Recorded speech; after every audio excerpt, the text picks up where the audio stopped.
then you feel more fear, more tension, more pain. It's a cycle that feeds on itself. And what we need to do is to help mothers not to be afraid during childbirth. That's the key. And there's also this idea of big babies, especially I want to say in Korea and other Asian cultures where the women's hips tend to look smaller, okay? Your pelvis, these bones here, they're not fixed, they're movable. And that's what's meant to happen during childbirth. Also, the baby's head bones are not fused together, so the head molds as well. Everything is meant to work together so baby can come out naturally. In terms of care providers, we need more expectant management of care. If you remember what that means that you don't perform a procedure unless it's absolutely necessary. We need more midwives and more birthing centers, especially in Korea. So one of the big things is knowing your options. I have the option to give birth at a hospital, a birthing center, or at home. Well, in Korea, you really only have one option, and the option is a hospital, unless you go so far outside of the norm, like I did, to hire someone who lives 4 hours away to come and attend the birth. So I really think that Gwangju needs a natural birthing center so that women have the choice. Low-risk women should be encouraged to use midwives, not obstetricians. And as a whole, we need to start doing birth as a normal physical process, not a scary emergency. Mothers and partners need to communicate about birth and not just leave all the decision-making up to the doctor. Do your research, take prenatal classes, find out what you want. If you want a cesarean, okay, you can feel comfortable with that decision having done the research and understanding the risks and the benefits. But if you let someone else make those choices for you, you're going to have an experience that maybe you didn't expect. Consider a midwife and finally hire a doula. You might be wondering, what is a doula? A doula is a birth professional, and it's about mothering the mother. I've talked several times now about the mother needing support during labor. An obstetrician does not provide support. They provide medical expertise. So if you've ever had a baby, which I can only see 2 people that I know in this room who've had a baby, Reid. When you're there at the hospital in labor, you rarely see your doctor. Your doctor comes in a couple minutes every few hours and then arrives to catch the baby. That's it. He or she is not providing any kind of emotional or physical support for you. The mother and the father are left to wonder, what's happening to me right now? Well, a doula is there to fill that role. A doula is there to say, you're doing fine. Let's try this position. Let's try this position. Everything's okay. This is normal. That's me, by the way. I am a trained and certified doula, and I attended the birth. These are my good friends who used to live in Suncheon, and that's their second baby, and I attended their birth, and it was a really, really wonderful experience. So, there's been studies about doulas and how they can positively contribute to the childbirth experience. Having a doula can shorten labor, reduce your use of pain medication, induction, reduce the cesarean section rate. So doulas all around are a really good choice. There are Korean doulas. I've met a few, but there are not many. I hope that this profession grows in the future so more women have access to this kind of support in childbirth. Just a couple of quick pictures of doulas at work so you can see what it's like. This is a doula supporting a woman. You can see that woman is working very hard. I'm not going to say she's feeling pain because I don't know, but what she's feeling is very intense, right? And the doula is helping her through that. She has an IV. If you look on the side, she does have an IV, so she is in a hospital or a birthing center. Doulas are not just for home birth. Providing direct, focused eye contact. I'm going to assume in this picture that this mother right now is feeling a little bit like she can't do it anymore. That's sort of her body language and the look on her face is, I don't know if I can do this. And the doula is looking at her with confidence and with strength, and she's saying, I know you can do this. You are doing this. And that's all the woman needs to hear in that time of doubt. This is a home birth, using a scarf called a rebozo for some extra support there. Water birth.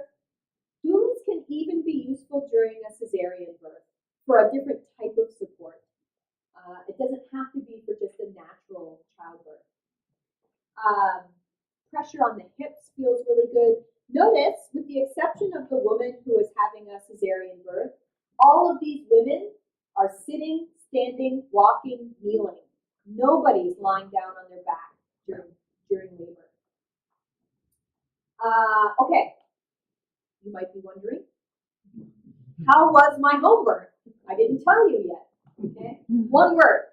It was amazing. It was amazing. As my second birth. Yes, I had the experience of my first birth. And yes, I had the experience of studying childbirth to become a doula. But even if I had not had those things, I think I still would have had a pretty good experience having a baby at home. It was comfortable. It was quiet. It was relaxed. It was really relaxed. What about the pain? How did I deal with that? I can honestly tell you that except for a very short time at the very end, I did not feel pain. I felt contractions. I felt intensity in my uterus, but I did not feel pain. I stayed busy throughout the day. I walked, I shopped, I ate a lot, took a bath. I used meditation and counter pressure. Who was there? My midwife was there, obviously. My husband, my mother came from Canada, and my first daughter was also there. She saw her little sister being born, and that was very special for me that she got to see that. So in general, what do women need? Women need more choices for their birth. Okay? If I do all my research and the research is telling me I want to have a natural childbirth, but my only option is at the hospital, then my chances of actually having a natural childbirth are very low. Because once I enter that hospital, I'm under the care of the doctor, and it's very, very difficult to go against hospital policy. You can fight and try, and women do, but more often than not, you don't get the birth experience that you really, really want. Women need to become more empowered as decision makers. I think often the women allow the doctors to be the decision makers.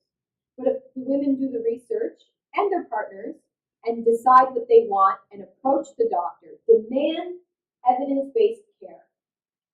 That's what needs to happen. Otherwise, things aren't going to change much. As a whole, we need a change in perspective about what childbirth is. It's not scary. It's not an emergency. It's not the most painful thing that's ever happened to you, right? Natural. It's natural. And then some final words here. Labor can be long. It can hurt. But the value in not interrupting the sacred women's work is multifaceted and undeniable. Medical care providers have a responsibility to provide care rooted in evidence, not habit. Women should feel empowered and transformed, knowing that their bodies are capable of birthing a baby that they spent 10 months growing. Thank you very much.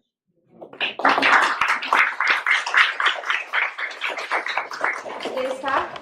So if you have a question, take a slip of paper and write it down, please, and then one of the volunteers will come around and collect it.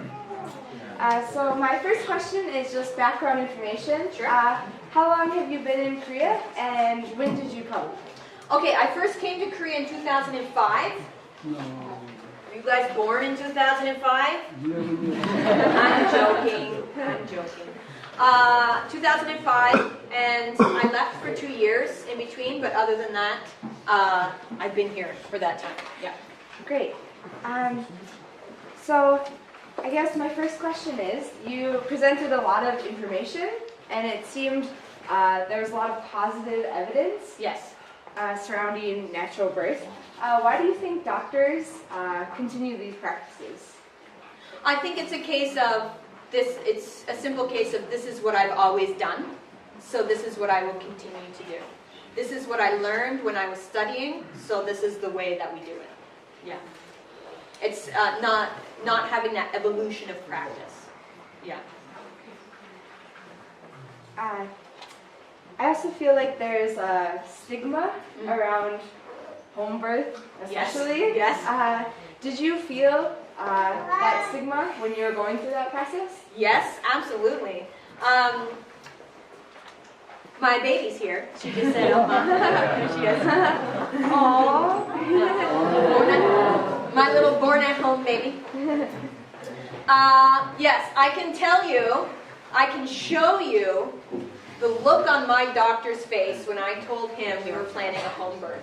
So I go to a hospital. I really, really like my prenatal doctor at my hospital. He's very open. He was willing to accept a lot of the things that I didn't want to do. I especially liked it as a foreign woman. When I went to an appointment with my Korean husband, the doctor would look at me and talk to me in English. He didn't just direct to my husband and talk to him in Korean. I really liked that about him. So, into the pregnancy with my second daughter, and I say to the doctor, okay, I want to tell you something. I'm going to have a home birth. And his face. And then his first reaction was to turn to my husband and then in Korean say something to the effect of, "Is she crazy?" I'm pretty sure that's what he said. "Is she crazy? Do you know? Are you sure?" And then from that point, every time I went there, somebody was trying to tell me not to do it. Yeah. To the point where one time my doctor wasn't there, we had to see another doctor, and she was quite rude about it. She tried to scare us in every way imaginable into having birth at the hospital, which I didn't appreciate. Yeah. I have a question. Sure. When you have decided to stay away from the maternity hospital, what about the sanitary problem as a preventive measure? Like sterilizing things? Yeah. Well, anything that touched me, in like the midwife, all of the midwife's things were sterilized. Yeah. In terms of my bed, for example, the midwife brought like sheets and things that were immediately cleaned up, and she took care of the placenta, so I wasn't worried about that at all. Then you can trust midwife 100%. as much as Yeah. doctors. Absolutely. She had 30 years or more experience as a midwife. And then I asked her, because we went to Ansan twice for appointments to see her, and I asked her, of the home births that she's done in the last 10 years, how many times did those people have to be transferred to the hospital? And she said none. Because a midwife isn't going to take care of a woman who's high risk. That's the job of the obstetrician, right? So a midwife is only going to take women who are healthy and who have healthy babies. And the emergencies that happen, like hemorrhaging, the mother bleeding too much and things like that, the midwife knows what to do to either stop it or stop it enough to transfer the hospital. They are not untrained country women. They are nurses, they are medical professionals. Yeah. Thank you. That ties greatly into my next question. What is an example or examples of high-risk pregnancies? Okay, so there were a couple of conditions on the PowerPoint at one point. There's preeclampsia, which is a condition related to high blood pressure, and in those cases, usually the baby needs to come out sooner for the health of the mother and the baby. It's a risky thing. Gestational diabetes, so a woman develops diabetes while she's pregnant. The baby can grow quite big in that case, and it's often better to have the baby out sooner. Multiple pregnancies are considered high risk, So even though you don't always have to have a cesarean, you should have an obstetrician looking after you in many cases. Yeah, things like that. All right. There's an interesting question from the audience. They said if the doula practice becomes more popular, the income of doctors may decrease. So do you think that's a factor why it's not as popular nowadays? Well, in any case, even if there's no doulas but there's more home births, it's the same thing. So it's hard to separate the idea of money from this whole thing because hospitals are a business as well. So if women demand or request that they have fewer medical procedures, the hospital will make less money, right? Right. But it doesn't really negatively impact the economy too much because you're also going to save money in healthcare along the way in other ways. Yeah. Okay, so who is it? Okay, you want to ask your question now? Hi, Reid. I have a number of questions. First off, you just mentioned about procedures in the hospital. Yeah.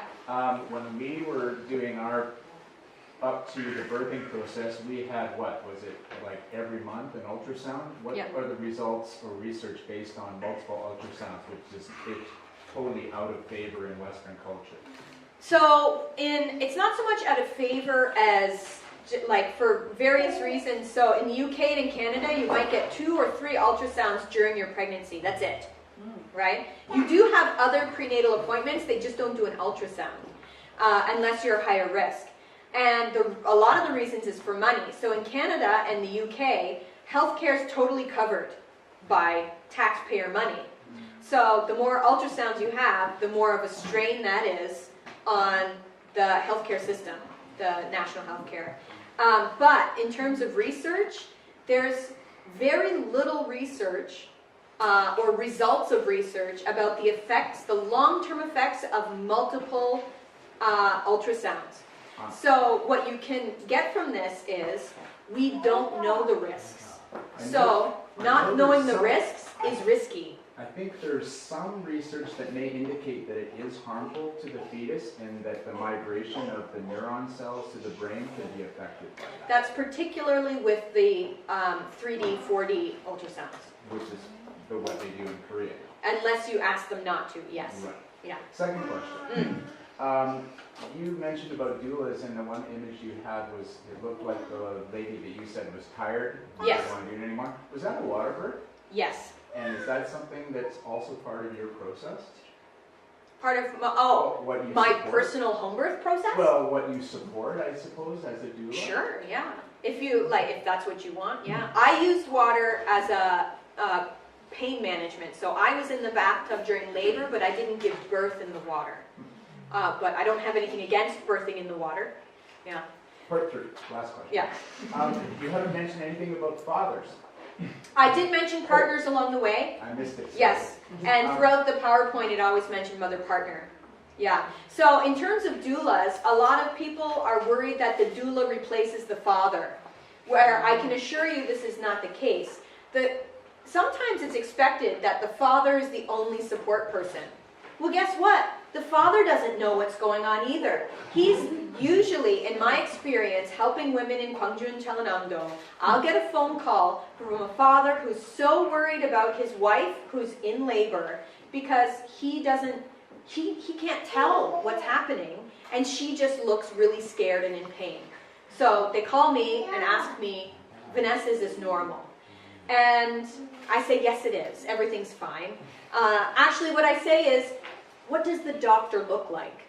If the doctor and nurses are walking in, if I'm not at the hospital with them, and the doctors and nurses are walking in and out, and they seem unconcerned about what's happening, then everything is fine. Yeah, that's how you can gauge it at the hospital. So a doula supports the mother and the father in having the type of birth that you want. Yeah. All right, so we have time. All right, Yeah. you want to? Not really a question, but something's digging in at my mind with the gentleman's question. Sure. Can I answer also? Yes, please. I was a little surprised that he asked about the hygiene of your home versus the hygiene of a hospital, because I particularly am scared to death of the lack of hygiene in a hospital. It's the most dirty place I can think of that I would have a baby. I would prefer to have my baby on this table in this room than any hospital, and I've been in clean hospitals. I had a prenatal appointment recently. I went to the doctor at a very clean hospital, and I see the cleaning ladies cleaning things, and they have blood on a tray, and they're going around with the same rag, clean the blood, clean the table, so because you don't see it doesn't mean that it's a clean place. But my home, I know what germs are in my home, and my baby is already used to my own germs, and my husband's through me. So I feel like a home, your own home, is a more safe place than a hospital full of disease and germs where sick people go. Yeah, and that was part of the research about why home birth can be safer than a hospital birth for low-risk women. Yeah. Okay, last one. I have one other question regarding cesarean, Vanessa. Yeah. If the baby is delivered through cesarean, which also seems to be fairly common, like an option for Korean women, is that at all detrimental to the baby's? I know you mentioned it, but in terms of like a butterfly, right? You can't pull the butterfly out of the egg; it's got to push its way out of the egg in order to properly be able to form. Right. Is there any research that indicates something similar with that with human babies as well? It's related to what's called the microbiome, which is the bacteria that inhabits your body.